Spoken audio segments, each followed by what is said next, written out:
Hello my dear students, welcome to learn Shiksha. আজ আমি নিয়ে এসেছি আমাদের বি ব্লক এলিমেন্টসের গ্রুপ 17-এর ক্লাস। গ্রুপ 17-এর দুটো লেকচার সম্ভবত আমরা করার চেষ্টা করব, অথবা একটা লেকচারই গোটাটা কভার করে দেব। দেখা যাক আজকে কতটা কি করা যায়।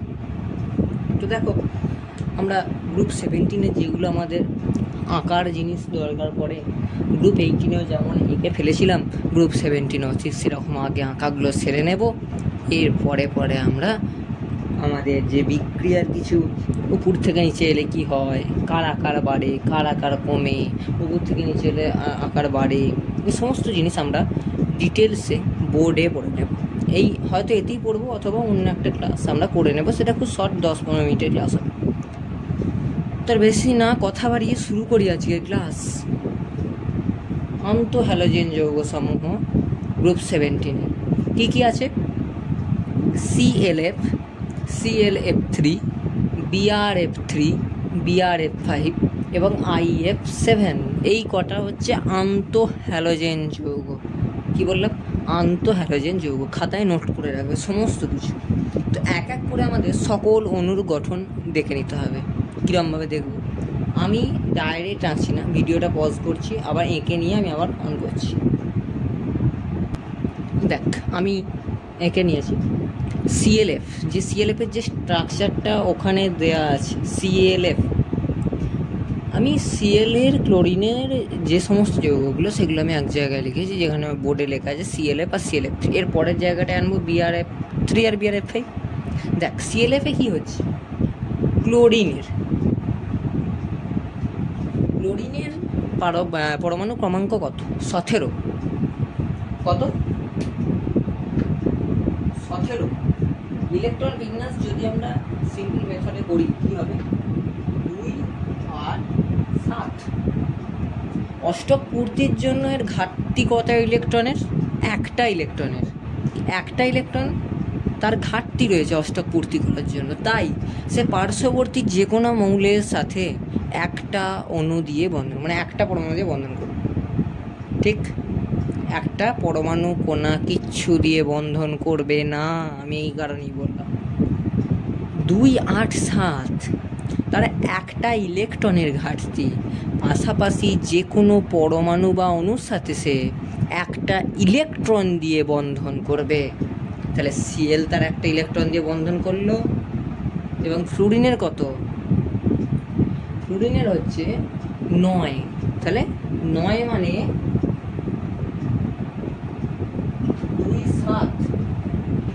2, 7, তার মানে বাইরের কক্ষে অষ্টক পূর্তির জন্য আর একটা ইলেকট্রনের ঘাটতি। তাহলে সেটা একটা ইলেকট্রন দিয়ে সে পূর্ণ করবে। তাহলে পাশাপাশি সে কটা ইলেকট্রন দিয়ে বন্ধন করে? ফ্লুরিন একটা ইলেকট্রন দিয়ে বন্ধন করবে। তাহলে ক্লোরিন আর ফ্লুরিনের একটা ইলেকট্রন দিয়ে বন্ধন করলো, এবং তাহলে আমি তার মাঝখানে যে বন্ধনটা এঁকে দিচ্ছি।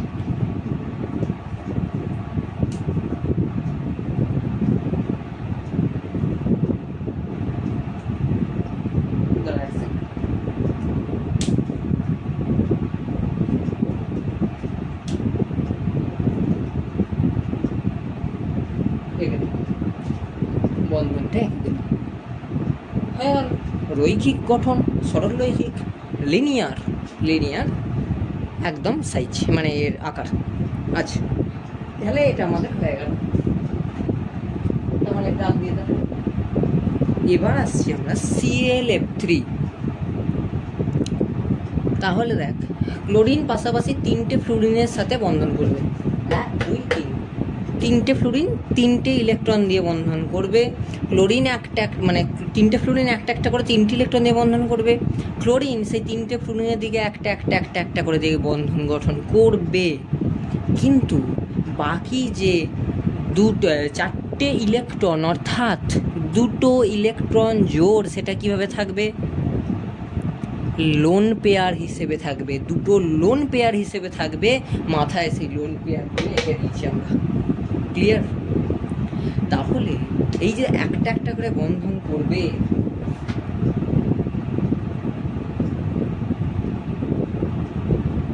হয়ে গেল না বন্ধন করা? হয়ে গেল বন্ধন করা।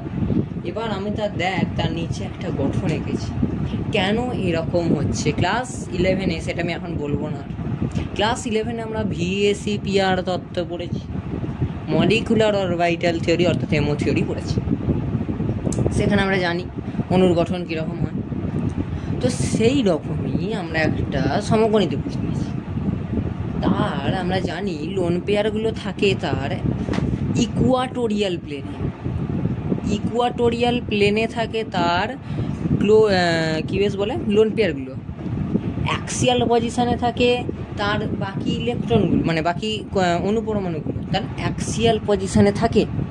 CLF3 ঠিক তাই, দুটো লোন পেয়ার ইকুয়াটোরিয়াল, এগুলোকে এই ওপরের প্লেনটাকে বলছে ইকুয়াটোরিয়াল প্লেন। আমি যদি তোদের প্র্যাকটিক্যালি দেখাই দাঁড়া, তোরা না বুঝতে পেরে থাকলে আমি প্র্যাকটিক্যালি দেখাচ্ছি। দেখ, প্র্যাকটিক্যালি দেখ, এই যে সমতলটা, এটাকে বলছে ইকুয়াটোরিয়াল প্লেন। কি বললাম? Equatorial plane. এই সমতল দুটো ফ্লুরিন এরকমভাবে আছে, উপর নিচ করে দেখতে পেয়েছিস? দুটো ফ্লুরিন উপর নিচে আছে। হ্যাঁ, ধর এখানে একটা ফ্লুরিন, এখানে একটা ফ্লুরিন আছে, এদিকে ধরলাম। তাহলে অ্যাক্সিয়াল পজিশনে আছে কি? অ্যাক্সিয়াল পজিশনে আছে ফ্লুরিন। যেহেতু একটা ফ্লুরিন বেশি, সে এই তলটাতে রয়ে গেছে, অর্থাৎ ইকুয়াটোরিয়ালে রয়েছে। বাট লোন পেয়ার থাকলে সেটা সব সময়ের জন্য এই ইকুয়াটোরিয়াল প্লেনগুলোতেই হবে। এটা একদম বাধ্যবাধকতা,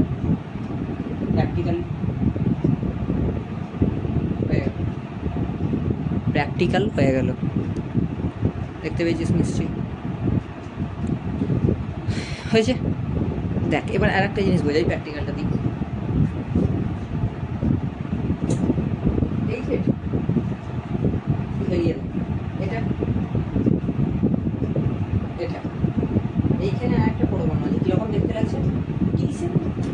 এই যদি এরকম দিয়ে দিতাম, এইখানে একটা, এইদিকে দুটো ফ্লুরিন আছে, দুটো ফ্লুরিন আছে, এদিকে একটা ফ্লুরিন যদি আমরা যুক্ত করে দিয়েছি অলরেডি, এখানে নাই কিসের ইংরাজি অক্ষর টি এর মতো। দেখ, এবারে আনলাম BRF3 এবং BRF5। BRF3 এক জিনিস, এক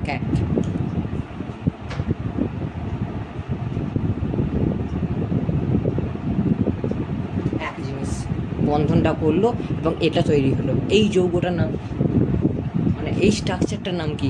এই CLF3-তে হয়েছে। CLF3 যা, BRF3 তাই। সে ভাই হ্যালোজেন না, হ্যালোজেন তো একই থাকবে। BRF, তাহলে এটা কি সেপ্ট? লিখে দিচ্ছি জিজ্ঞাসা চিহ্ন।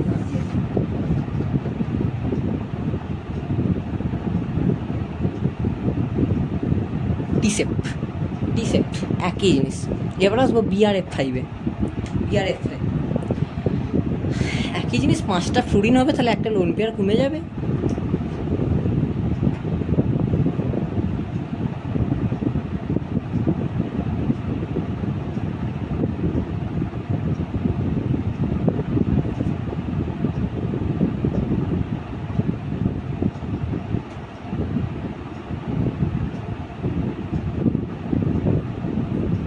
অসুবিধা হচ্ছে আমার বোর্ডটার জন্য।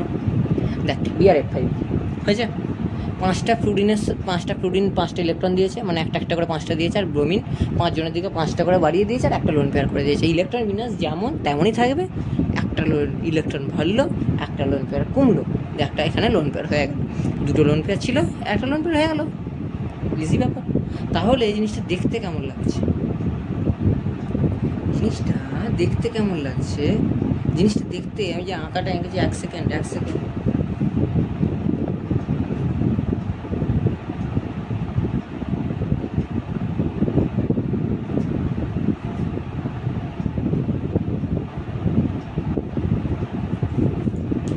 সরি, ওখানে ইলেকট্রনটা দেখাও যাচ্ছে না আমার।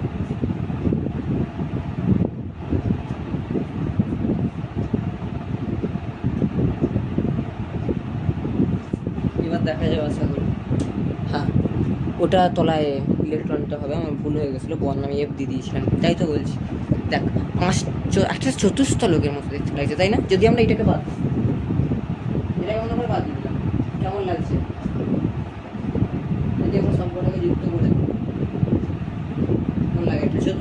মানে বর্গক্ষেত্র টাইপের, তো সেটাই এখানে কাজ, বর্গক্ষেত্রটা এখানে কাজ হয়েছে, ওখানেও তো বর্গক্ষেত্রের মতো লাগছে, এটাও তো বর্গক্ষেত্রের মতো লাগছে, ঠিক কিনা? আমরা আর একটা ইলেকট্রন এক্সট্রা বাড়িয়েছি, ওই ইলেকট্রনটাকে কোথায় দেবো? একদম অ্যাক্সিয়াল পজিশানে দিয়ে দেবো। আর ইকুয়াটোরিয়ালে আমি বলেই দিচ্ছি লোন পেয়ার থাকবে, তো লোন পেয়ার আছে, তো আমি এটারও মডেল দেখাবো আমাকে যদি থাকে।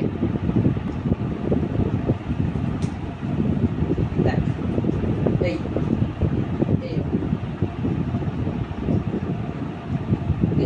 বর্গক্ষেত্র একটা, যদিও বর্গক্ষেত্র না আছে হয়ে গেছে, বাট মেনে নিতে হবে বর্গক্ষেত্র। এই বর্গক্ষেত্রে অ্যাক্সিয়াল পজিশনে একটা ফ্লুইড ঢুকে গেছে, তলা দিয়ে চলে গেছে, অ্যাক্সিয়াল পজিশনে যে দেখতে পেয়েছিস তলা দিয়ে চলে গেছে অ্যাক্সিয়াল পজিশনে। আর চারটে ফ্লুইড কি করেছে, চারটে ফ্লুইড এদিকে এদিকে এদিকে এদিকে চলে গেছে, চারটে ফ্লুইড মানে ইকুয়াটোরিয়ালে চলে গেছে চারটে ফ্লুইড। বাট আমরা এখানে কি দেখছি, বিআরএফ 5 5টা, একটা ফ্লুইড, এটা হচ্ছে একটা ফ্লুইড, যেটা পেনটা হচ্ছে একটা ফ্লুইড, তলার দিকে এটা, এখানে কিছু নেই, এইটার ক্ষেত্রে তলায় কিছু নেই, বুঝলি? তলাটা ঘরে বোঝাচ্ছে, এটা এইখানে স্ট্রাকচার, ব্যাস হয়ে গেল স্ট্রাকচার শেষ। এবার দেখ হলো তো, চারটেতে চারটে রইল, একটা যেমন আছে এটা ফ্লুইড একটা রয়ে গেল, আর ইকুয়াটোরিয়ালেই থাকবে একটা লোন পেয়ার থাকবে, যে লোন পেয়ারটা ছিল একটা লোন পেয়ার, এই যে একটা লোন পেয়ার ছিল, এই লোন পেয়ারটা এই জায়গাটা করে থাকবে, বা যে কোনো একটা জায়গায় থাকতে পারে, মোটামুটি ইকুয়াটোরিয়ালে থাকবে। এবার কেন এর নাম বর্গস্তু হলো না, বর্গক্ষেত্র কেন হলো না, বর্গ পিরামিডীয় কেন হলো না? বেশি এবারে পড়েছে অবশ্যই, কেন হলো না? যদি পিরামিড স্ট্রাকচারে এটাই ধরে নিই, এটাই নিয়ে নিই, দেখ যদিও ত্রিভুজ নিতে হয়, এটা নিতে নেই, এটা সমকোণ মিলবে না, বাট এটা যদি ত্রিভুজ, এটা ত্রিভুজ মনে হয় সমান, মানে সমবাহু ত্রিভুজ, তাহলে এটা নিশ্চয়ই এখানে ঠিক এরকম হবে, এটা এরকম, এটা এরকম, এরকম এরকম, কত ভালো ত্রিভুজ। তাহলে নিশ্চয় দেখতে কেমন হতো, এরকম এরকম এরকম এরকম, একটা পিরামিড স্ট্রাকচার, বর্গক্ষেত্রের ওপর পিরামিড, দ্যাটস কল্ড বর্গ পিরামিড, তাই স্ট্রাকচার হচ্ছে বর্গ পিরামিড। দেখ IF7 ফ্লুরিন যেমন বন্ধন করবে, 7টা ফ্লুরিন আছে, 7টা ইলেকট্রন দিয়ে বন্ধন করবে, আর আয়োডিন 7টা ইলেকট্রন দিয়ে বন্ধন করবে, ফ্লুরিনের দিকে একটা একটা একটা একটা করে দিয়ে 7টা ইলেকট্রন দিয়ে বন্ধন করবে, তাহলে সব কটাই শেষ। এবার কি হবে না, ওই যে তোর কি বেশ বলে, হ্যাঁ, ফ্লুরিন আর আয়োডিনের সঙ্গে সমযোজী এক বন্ধন হবে, প্রত্যেকটাই সিগমা। আগেরগুলো যে কটা আঁকলাম বাকি চারটের সিগমা পাই ক্যালকুলেট করে, পাই তো নেই, সিগমা বন্ধন ক্যালকুলেট করে আমাকে বলিস তো সিগমা বিপি কটা করে আছে, কমেন্টে জানাস। এটায় 7টা সিগমা বিপি আছে, গঠনটা যেমন এঁকেছি তেমন আয়োডিনের চতুর্দিকে একটা করে বন্ধন দিয়ে দিবি, এই আঁকাটার এখানে চারদিকে দিয়ে দিবি, সব কটাতে একটা যেমন করে বাইরে ঘুরে দিবি, সব কটাকে যুক্ত করে দিলে দিয়ে মাঝ বরাবর বা সব কটাকে ডট ডট দিয়ে জুড়ে দিলি, পঞ্চকোণীয় দ্বিপিরামিডীয় হয়ে গেল। এই গঠন আমার কাছে থাকলে আমি দেখাতাম, দুটো পিরামিড হচ্ছে পরপর, সেই জন্য নাম হচ্ছে পঞ্চকোণীয় দ্বিপিরামিডীয়, ডিজাইনার নাম সব পঞ্চকোণীয় দ্বিপিরামিডীয়। ঠিক আছে, হলো আমাদের হলো। আচ্ছা, এবার আমি তোদের একটা গঠন আঁকতে দেবো, তোরা সেটা নিজেরা বাড়িতে প্র্যাকটিস করিস, কেমন? যদি সম্ভব হয় আমার হোয়াটসঅ্যাপ নাম্বার দেখবি দেওয়া আছে, বা টেলিগ্রামে জয়েন হয়ে যাস, দিয়ে আমাকে পাঠিয়ে দিস। আর হ্যাঁ বলছি, আগে গঠনটা দিদি কি আঁকবি? ClO4- হোমওয়ার্ক, ClO4- হচ্ছে তোদের হোমওয়ার্ক, এটা বাড়ির কাজ তোরা করে, মানে এটার নাম কি তোরা আমাকে কমেন্টে জানাস, গঠনটা তোর কমেন্টে আঁকতে পারবি না, নামটা কি সেটা আমাকে কমেন্টে জানাস, এবং গঠনটা যদি এদের করা থাকে তো ভালো, না হলে করে আমাকে টেলিগ্রামে পাঠাতে পারিস, অথবা হ্যাঁ হোয়াটসঅ্যাপে পাঠাতে পারিস, কিংবা নিজেরাও করে বই থেকে কিছু থেকে চেক করে নিতে পারিস, দেওয়া তো সব জায়গাতেই আছে, নিজে করাটাই সৎ থাকাটাই মেন ইম্পর্টেন্ট। তো আর একটা লেকচার যাবে, আমি যেটা দেখলাম, আর একটা লেকচার হবে বইয়ের লাইন রিড করাবো, এটা খুব ইম্পর্টেন্ট। তো আজ এই পর্যন্তই। ভিডিওটি ভালো লাগলে অবশ্যই একটি লাইক কর, চ্যানেলটিকে ভালো লেগে থাকলে অবশ্যই চ্যানেলটিকে সাবস্ক্রাইব করে পাশের বেল আইকন প্রেস করে অল নোটিফিকেশানটা অন করে রাখ, যাতে আমার পড়ানোর সমস্ত ভিডিও তোদের কাছে সব থেকে আগে যায়। আমি ক্লাস 12-এরই ফোকাস পড়াবো, ক্লাস 12ই আমি পড়াবো, 11 এখনও সম্ভব নয়। ক্লাস 10-এর লেকচার যাবে সম্ভবত 9-10 তারিখ করে যাবে। বাট তোরা ভিডিও দেখতে থাক, আরও ভালোবাসা দেয়।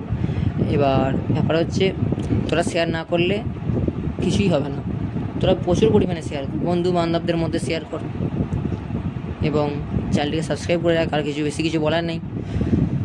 তো আজ এই পর্যন্তই, দেখা হচ্ছে পরের কোনো ভিডিওতে। ততক্ষণ ভালো থাক, সুস্থ থাক, টেক কেয়ার, গুড বাই।